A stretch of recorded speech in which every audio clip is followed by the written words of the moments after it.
Welcome back dear students, myself Mansingh Rajput. तो आपकी जो प्रायिकता आई थी वो क्या आई थी?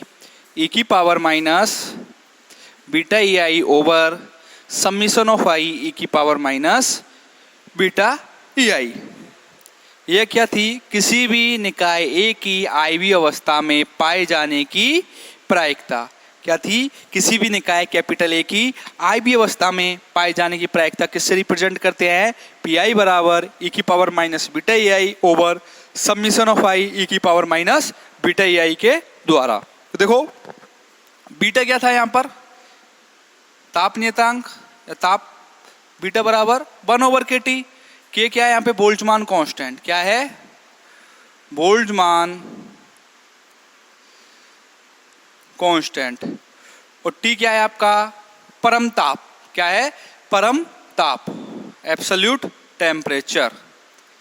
ओके, अब देखो इस प्रायिकता की सहायता से हम किसी भी निकाय के लिए माध्य ऊर्जा, हेल्महोल्ट्ज मुक्त ऊर्जा, विशिष्ट ऊष्माधारिता, गिब्स फलन, इनके जो ऊष्मागतिकी चर होते हैं उनको निकालेंगे। तो देखो प्रायिकता क्लियर हुई आपकी। प्रायिकता क्या होती है? ई की power minus beta E I summation of I E की power minus beta E I.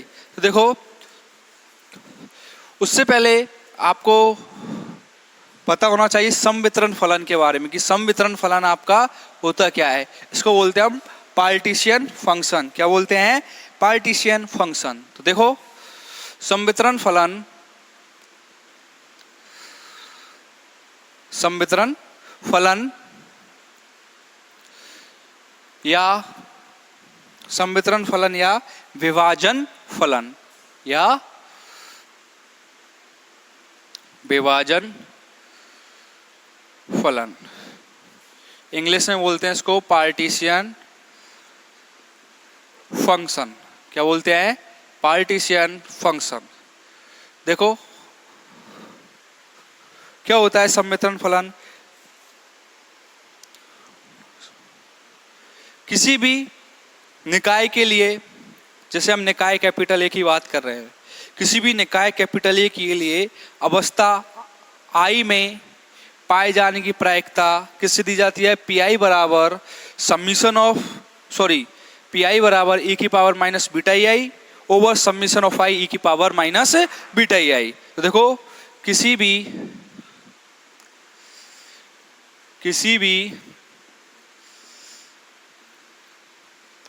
निकाय की अवस्था आई में, किसी भी निकाय की अवस्था आई में परम ताप कैपिटल टी पर, परम ताप कैपिटल टी पर पाए जाने की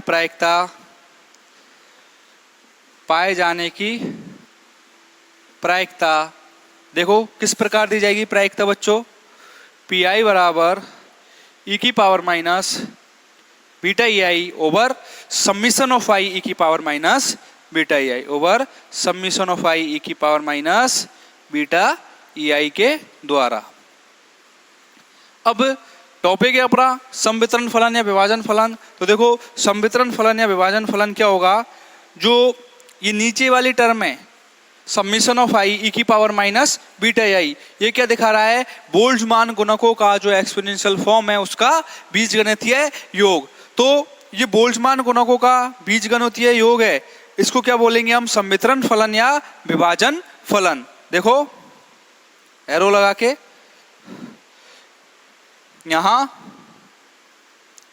यहां समीशन ऑफ आई ई की power minus beta E I, summation of I E की power minus beta E I निकाय की सभी अवस्थाओं के लिए जो सिस्टम मान रहे हो आप, उसकी जो सभी अवस्थाएं, जैसे सभी अवस्थाओं की बात करूं मैं सूक्ष्म अवस्थाओं की। सूक्ष्म अवस्था मतलब जो स्थूल निकाय है, स्थूल निकाय के संगत जितनी भी अवस्थाएं हैं वो क्या है? सूक्ष्म अवस्था। और इन सूक्ष्म अवस्थाओं की संख्या को क्या बोलेंगे हम? अभिगम्य अवस्थाएं। तो यहाँ समीशन ऑफ आई ई की power minus beta E I निकाय की सभी अवस्थाओं के लिए बोल्ट्जमान गुणकों का योग है। निकाय की सभी अवस्थाओं के लिए बोल्ट्जमान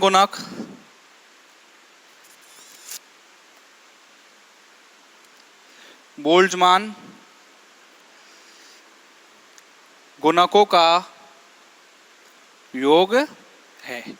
और इसी को समीशन ऑफ आई ई की पावर माइनस बीटा ई आई को हम क्या बोलेंगे, संवितरण फलन या विभाजन फलन। अतः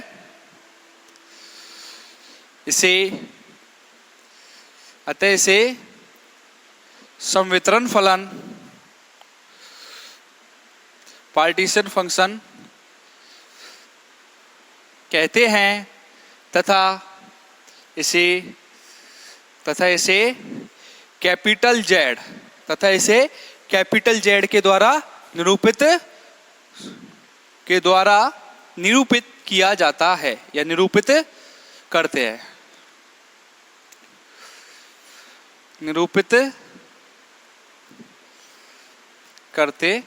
तो देखो कैपिटल जेड क्या है आपका, संवितरण फलन को रिप्रेजेंट कैसे करेंगे, कैपिटल जेड से, पार्टीशन फंक्शन। बच्चों यहाँ से आपके बीएससी में तो क्वेश्चन पूछे जाते हैं, साथ ही साथ पार्टीशन फंक्शन से आपके जो टॉप मोस्ट एग्जाम है जैसे आईआईटी जेईई है, सीएसआईआर नेट है और काफ़ी आपके एमएससी एंट्रेंस एग्जाम है, वहाँ पर भी पार्टीशन फंक्शन से रिलेटेड काफ़ी क्वेश्चन पूछे जाते हैं। ओके, तो देखो जेड बराबर क्या हो जाएगा, जेड बराबर समीशन ऑफ आई ई की power minus beta E I, that's called partition function. ये क्या कहलाएगा आपका, पार्टीशन फंक्शन, किसी भी निकाय के लिए पार्टीशन फंक्शन। और यहाँ पर जो बीटा होगा, बीटा आप जानते हो बीटा क्या होगा, 1/kT। तो इसको और किस फॉर्म में लिख सकते हो, देखो जेड बराबर समीशन ऑफ आई ई की power minus E I over K T की फॉर्म में। तो दोनों ही फॉर्म में ये क्या कहलाएगा आपका, पार्टीशन फंक्शन, किसी भी निकाय के लिए पार्टीशन फंक्शन। अब इसकी सहायता से हम देखो जो आपकी ऊष्मागतिकी है प्राचल है, जैसे माध्य ऊर्जा,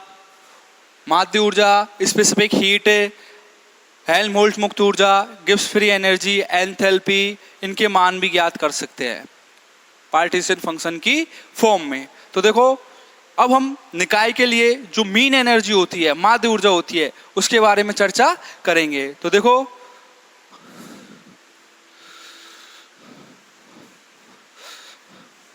निकाय की माध्य ऊर्जा, कोई भी निकाय मानोगे, जैसे आप निकाय था आपका कैपिटल ए, तो उसकी मीन एनर्जी क्या होगी, नंबर 1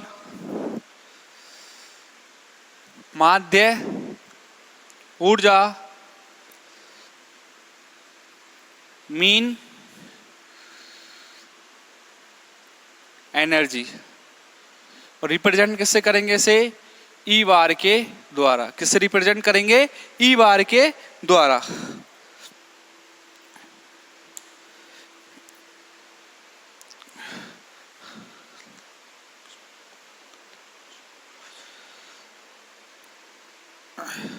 देखो किसी भी निकाय की माध्य ऊर्जा निकालने के लिए सबसे पहले हम मानते हैं कोई निकाय कैपिटल ए है जो परम ताप कैपिटल टी पर किसमें है, साम्यावस्था में। किसमें है, साम्यावस्था में। तो उस निकाय की अवस्था आई में, उस निकाय की अवस्था आई में पाए जाने की जो प्रायिकता होगी वो किससे दी जाएगी, वही पी आई बराबर ई की power minus beta E I summation of I E की power minus beta E I के द्वारा। देखो यदि कोई निकाय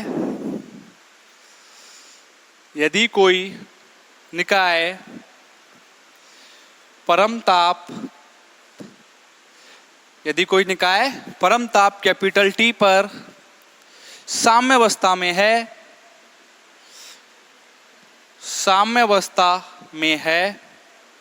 तो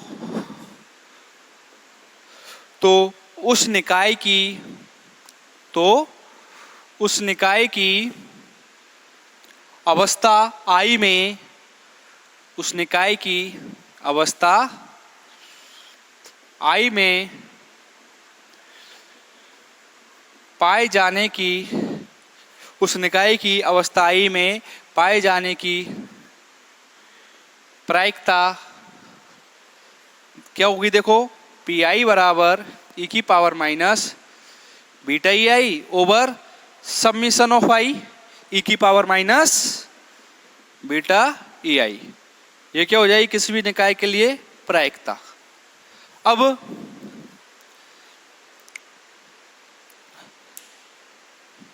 यदि हम इस निकाय में, जो निकाय आपका कैपिटल है, उसकी यदि माध्य ऊर्जा देखें तो देखो माध्य ऊर्जा किसके बराबर होगी? अतः निकाय की माध्य ऊर्जा,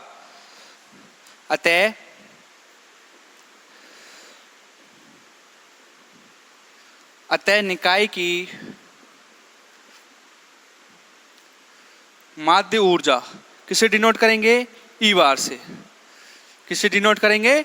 ई बार से। और ये बराबर होगी आपकी summation of I P I और ई आई के बराबर। देखो पी आई तो क्या है?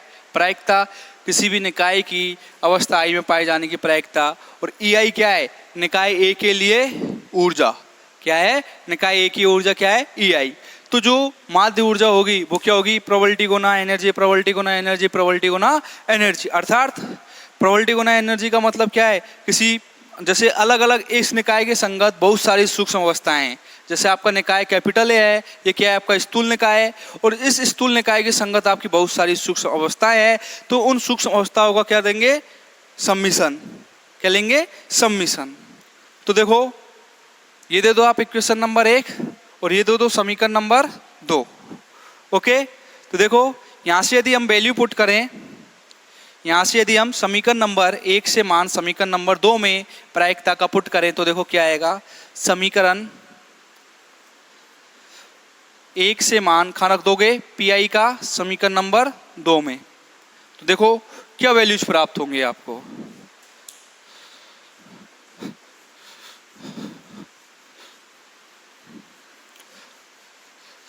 देखना किस फॉर्म में आ जाएगा ये।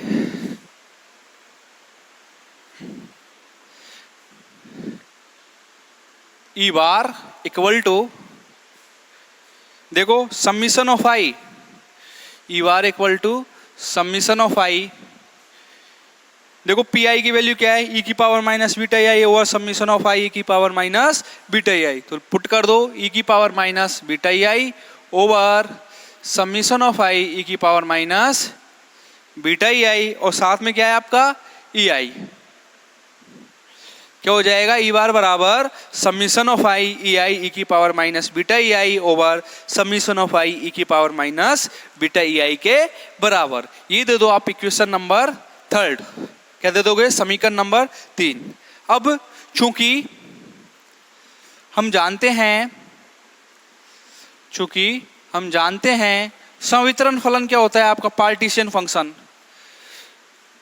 चूंकि हम जानते हैं संवितरण फलन z बराबर क्या होता है? सम्मिशन ऑफ आई ई की पावर माइनस बीटा आई के बराबर। ये क्या होता है आपका? Partition function. तो इस पार्टीशन फंक्शन का आप बीटा के रेस्पेक्ट में क्या कर दो? डेरिवेटिव। पहले इसको मान लो इक्वेशन नंबर 4। अब समीकरण नंबर 4 का बीटा के सापेक्ष अवकलन कर दो। तो देखो समीकरण 4 का बीटा के सापेक्ष, समीकरण 4 का बीटा के सापेक्ष अवकलन करने पर देखो क्या होगा? ये रहा आपका इक्वेशन नंबर 4। तो क्या हो जाएगा? Del Z over del beta, del Z over del beta. तो वैल्यू क्या हो जाएगी? देखो इसका करोगे तो क्या हो जाएगा भाई? सम्मिशन ऑफ आई ई की पावर माइनस बीटा आई। और बीटा आई का करोगे तो क्या आएगा? Only on minus E I. तो माइनस ई आई मैंने रख दिया ऐसे। तो इसका अवकलन करने पर del Z over del beta का मान क्या हो जाएगा? Minus E I summation of I E की power minus beta E I के बराबर। तो देखो इसको दे दो आप इक्वेशन नंबर 5। क्या दे दो? समीकरण नंबर 5। और क्या लिख सकते हो? देखो इस फॉर्म में भी लिख सकते हो इसको, minus summation of I E I E की पावर माइनस बीटा ई आई, इक्वेशन नंबर 5। अब इक्वेशन नंबर 5 और इक्वेशन नंबर 4 से जो मान है आप इक्वेशन नंबर 3 में पुट कर दो। देखो ये वाली वैल्यू देखना, नीचे वाली समीशन ऑफ आई की पावर माइनस बीटा आई किसके बराबर है, जेड के बराबर, और summation of E I E की पावर माइनस बीटा आई किसके बराबर है, del Z over del beta के बराबर। तो देखो फ्रॉम इक्वेशन 3, 4 एंड 5, 3, 4 एंड 5, देखो समीकरण नंबर 3, 4 व 5 से, तो देखो क्या हो जाएगा आपका ई बार बराबर क्या हो जाएगा, देखो वैल्यू पुट करोगे तो ई बार की वैल्यू क्या आ जाएगी, देखना ई बार की वैल्यू क्या आएगी आपकी, यहां लिख दूं, देखो ई बार क्या हो जाएगा आपका, ई बार बराबर ये वैल्यू किसकी है, जेड की, तो 1 ओवर जेड, और del Z over del beta किसकी वैल्यू है, minus summation of I E I E की power minus beta E I, तो ये किस में आ जाएगी वैल्यू, माइनस में, और क्या हो जाएगा minus del Z over del beta के बराबर। तो इसको क्या लिख सकते हो, ई बार बराबर -1 over Z del Z over del beta लिख सकते हो। माइनस साइन को कहाँ कर दिया, बाहर पटक दिया, कहाँ पटक दिया, बाहर। और क्या लिख सकते हो, देखो इसको ई बार बराबर minus del over del beta L N Z, E bar बराबर minus del over del beta L N Z. इसको खोलोगे तो आपकी यही वैल्यू आएगी, देखो एल एन जेड की करेगा तो 1 ओवर जेड, और जेड का बीटा के रेस्पेक्ट में करोगे तो क्या हो जाएगा, del Z over del beta. तो ई बार बराबर आपको क्या मिल गया, minus del by del beta L N Z के बराबर। अब देखो इसको दे दो इक्वेशन नंबर 6, जो आपकी मीन एनर्जी निकालते हो तो कहीं कहीं तो मीन एनर्जी इस फॉर्म में होगी, और यदि हम टी के रूप में निकालना चाहें, परम ताप टी के रूप में, तो देखो क्या होता है, चूंकि बीटा बराबर क्या होता है 1 ओवर के टी। अब देखो जेड क्या कहलाएगा, यहाँ पे पार्टीशन फंक्शन, आपको जो आपके क्वेश्चन पूछे जाते हैं एग्जाम्स में तो आपको जेड की वैल्यू देगा, किसी के लिए भी दे देगा, आइडियल गैस के लिए या फिर हेल्महोल्ट्ज आइडियल गैस के लिए जैसे वैल्यू दे दिया जेड की, और पूछ लिया कि भाई उसके लिए माध्य ऊर्जा क्या होगी आइडियल गैस के लिए, तो कौन सा फॉर्मूला यूज करोगे, minus del over del beta L N Z वाला। तो देखो अब परम ताप टी के रूप में निकालें हम, तो बीटा बराबर 1 ओवर के टी, तो क्या हो जाएगा del beta over del T, T के सापेक्ष क्या कर दो इसका अवकलन, तो क्या हो जाएगा 1 ओवर टी का -1 ओवर टी स्क्वायर, तो ये क्या हो जाएगा -1 ओवर के टी स्क्वायर, क्या हो जाएगा -1 ओवर के टी स्क्वायर। तो अब देखो इसको इरेज कर दूं मैं इधर से,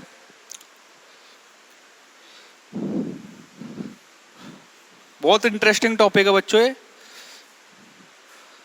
मतलब बहुत मोस्ट टॉपिक है, आप बोल सकते हो मोस्ट ऑफ टॉपिक है ये, जहां से अच्छे अच्छे एग्जाम्स में आपके क्वेश्चन पूछे जाते हैं। तो देखो चूंकि माध्य ऊर्जा ई बार बराबर क्या है आपकी, minus del over del beta L N Z के बराबर, यही है। तो देखो इसको और किस फॉर्म में लिख सकता हूं मैं, क्यों, क्योंकि मुझे टी की फॉर्म में लाना है क्या, माध्य ऊर्जा। तो देखो क्या लिख दूं इसको, माइनस के del over del T L N Z और del T over del beta. तो देखो डेल टी से डेल टी कैंसिल आउट हो जाएगा और बचेगा क्या वापस से वही डेल ओवर डेल बीटा। अब आपके पास इसको दे दो इक्वेशन नंबर 7, इक्वेशन नंबर 7 से वैल्यू पुट कर दो del beta over del T की। तो देखो आपको जो माध्य ऊर्जा निकलेगी आपकी वो क्या आ जाएगी, ई बार बराबर minus del over del T L N Z, del T over del beta की वैल्यू क्या है, इसको रिवर्स कर दो तो क्या हो जाएगा माइनस के टी स्क्वायर, क्या हो जाएगा माइनस के टी स्क्वायर, ऊपर वैल्यू क्या आ जाएगी इसकी वैल्यू क्या हो जाएगी, del T over del beta की माइनस के टी स्क्वायर। तो मीन एनर्जी क्या हो जाएगी आपकी, माइनस और minus plus K T square del over del T L N Z, K T square del over del T L N Z. और यदि कुल ऊर्जा देखें हम प्रति मोल, कुल ऊर्जा प्रति मोल ई नोट बराबर क्या हो जाएगा, एन ई बार। तो क्या हो जाएगी ये देखो, पर मोल एनर्जी, पर मोल टोटल एनर्जी देखो, N K T square del over del T L N Z के बराबर। ओके, ये आपकी माध्य ऊर्जा in the form of partition function. और ये भी आपकी माध्य ऊर्जा को रिप्रेजेंट करेगी, ये तो एन मोल के रूप में है। और इक्वेशन कौन सी हो जाएगी, 8 और ये 9। तो इक्वेशन नंबर 8, 9 और 6 आपकी क्या रिप्रेजेंट करेंगी, किसी भी निकाय के लिए माध्य ऊर्जा in the form of partition function. Okay.